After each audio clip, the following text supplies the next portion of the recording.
Hi guys, I'm Dr. James Low and I will continue to share my childhood life.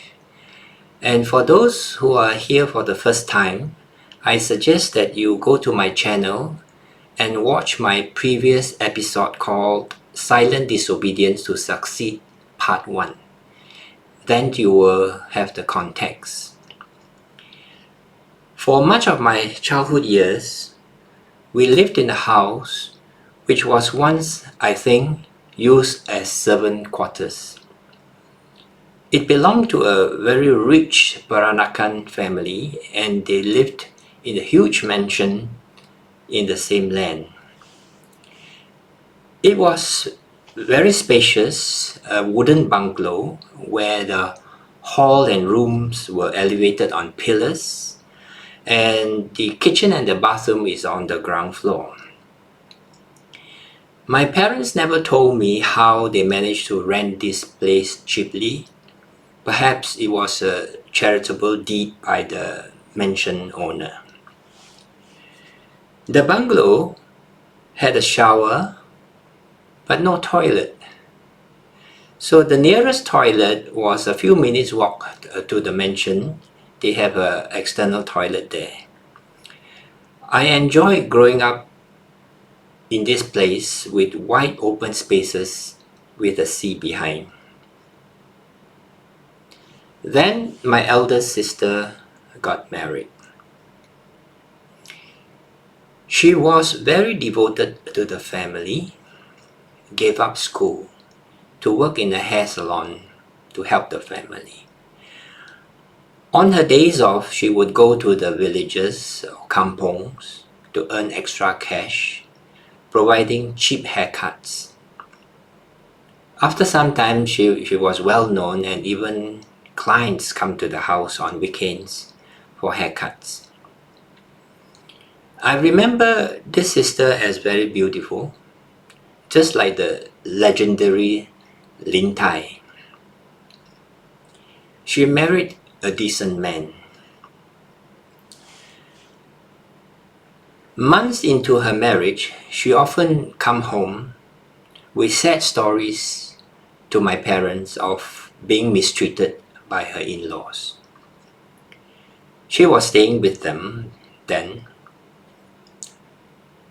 I was puzzled because when they were courting, I saw that they were very happy and I liked my brother-in-law. Later I learned that they moved out of the family home to save my sister from more abuses. I was still the little boy, meant to be seen but not heard, so I just observed and listened. I didn't know much of the details until much later when I was older. One day, my sister was with me and off the cuff, she confided in me. She told me when she knew eventually the events that happened prior to her marriage. It was about dowry. It is customary at that time for the man's side to present a gift to the woman's side. My mother demanded a hefty sum, and I faintly remember it could be like $3,000, which was a lot of money. But the man's family agreed. Seeing that they agreed so easily, my mother upped the price. Of course, the man's side was pissed off and they pushed back. Then my mother told them, if you cannot afford my daughter, there are other men that wanted her. This explains why she was mistreated. Cause and effect. It was revenge, plain and simple, and I can understand and it's predictable. My mother soiled their relationship from day one. My mother was a manipulative maestro, and she cared less for what she does to the others for money. All her children were treated as commodities, not just me. In hindsight, I remember distinctly on the evening of the wedding dinner, my parents, on purpose, showed up very late for the dinner. It was to insult the groom's side. I was in the car with them, father driving, really very slowly, and I overheard him saying, well, we can say that traffic was very heavy. When we finally arrived very late, something like 45 minutes late, the atmosphere in the dining hall was about to riot. My mother and my compliant father demonstrated that they were willing even to sell their daughter to the highest bidder. My mother's behavior was predatory, greedy, shameless, untrustworthy, abusive. Time went on when my eldest brother also left home for training and eventually worked in another state. So I had two siblings left with me. When my eldest brother started work, my father retired, sold his taxi and license for $16,000. This was told to me by my father's friend. I knew my father was very ashamed of his job and passed the baton to provide for the family to my eldest brother. This irresponsible behavior was the cause of our perpetual poverty. With $16,000, he bought himself a used private car to enjoy life, which was mahjong. Now, gamblers will always be poor. Soon, money ran low and the financial strain on my married sister and my eldest brother became more and more toxic. My parents are unashamed to make demands. My mother was a drama queen, and tears flow convincingly. I would also say that she's good looking. My mother was pretty, so a charmer. She did do some odd jobs here and there, but her earnings were never enough for their gambling debts. When I was in upper secondary school, I had a bout of genius, and I suggested that we move closer to town. When we were staying 12 kilometers away and commute to my school and for extracurricular activities was quite difficult.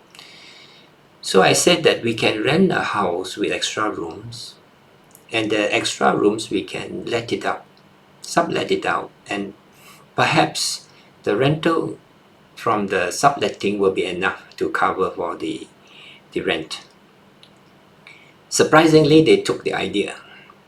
We moved to 2 kilometers from my school, which was a boon.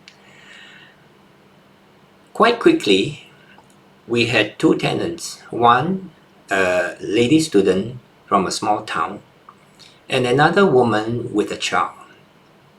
So my plan was working, and I spent less time commuting to school. This female student tenant became like a sister to me because it was the first time that there's someone that I can talk with at length. She was in the sixth form, equivalent to pre-university or A-levels of today, and I was in form 5, so I'm the junior. She was from a middle-class family. Father's a doctor. My parents were observing us.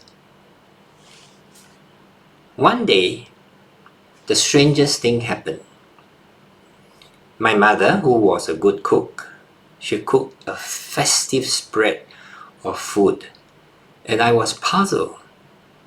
There was no festive. She invited this female student to the table with just me and them, 4 of us. Mother was so patronizing to her, serving her good food and good service. Later, I saw through my parents' scheme. She was actually trying to pair us up, that I may marry into a rich family. Can you believe that? We were just friends, nothing more. My mother will do anything for money. Now, in this case, she was not concerned that I will be enriched by marrying a rich wife. She's more concerned that she will have a rich daughter-in-law to harvest. This incident really annoyed me.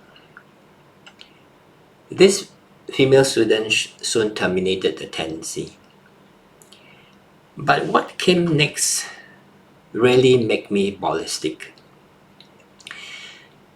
And I had a fierce confrontation with my mother for the first time. This was what happened. We actually moved to a second rented house, and this time a bungalow, so that my father can park his car there.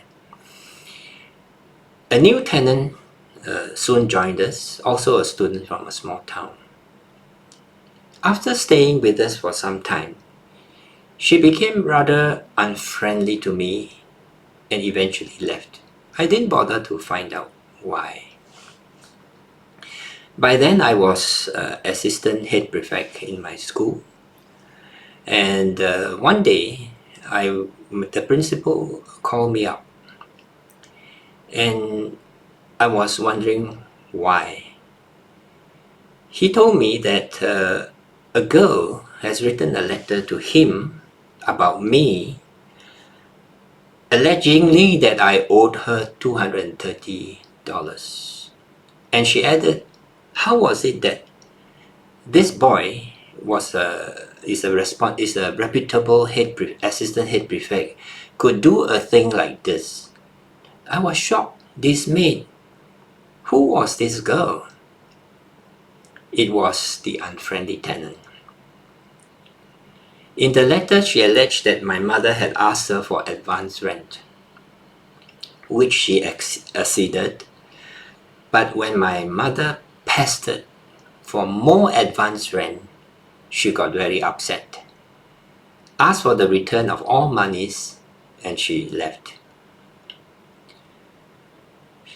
She left, but my mother ignored reimbursing her. My principal was very understanding. He said, perhaps some people are in the habit of doing this. Asked me to settle it. With no money in my pocket, how could I settle it? I approached a classmate of mine who was quite well off. We were buddies, and I told him my dilemma. And he was fast to lend me the money, and I immediately sent it to this girl through money order. I got this done on that same day, and I couldn't wait to counter my mother. I screamed at her, asking her, how could you spoil my reputation like that? How could I now carry myself as an assistant head prefect? Wow, she was good. She remained calm and told me, he looked at me and told me calmly, I did this all for the family. Then I said, what about the money? She looked at me calmly again. I don't have money, so how can I pay? I knew henceforth that my mother did not care and could not be trusted. She was dangerous. And I felt my chance of my tertiary education was at the edge of a cliff. After I finished Form 5, I was offered a temporary teaching job. I was actually called up for the job, so I was very thankful. and I was teaching temporarily for 3 months, and I had 3 months salary.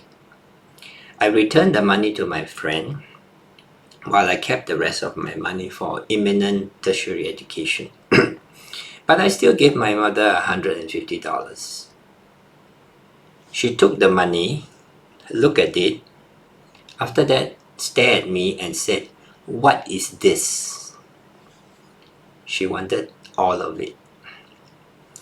Then I said I still need money to get my driver's license and my motorcycle license. So that was it. That's my mother. Now, I have, through all this, realized that I'm on my own, and I have to actually plot out my future for myself. After this episode, I thought perhaps she would not give me any more trouble, she would not cross me again. But I was wrong.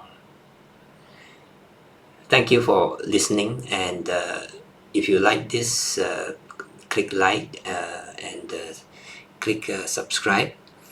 I would share the next episode along this line again. I need some time to process my history. So thank you for watching.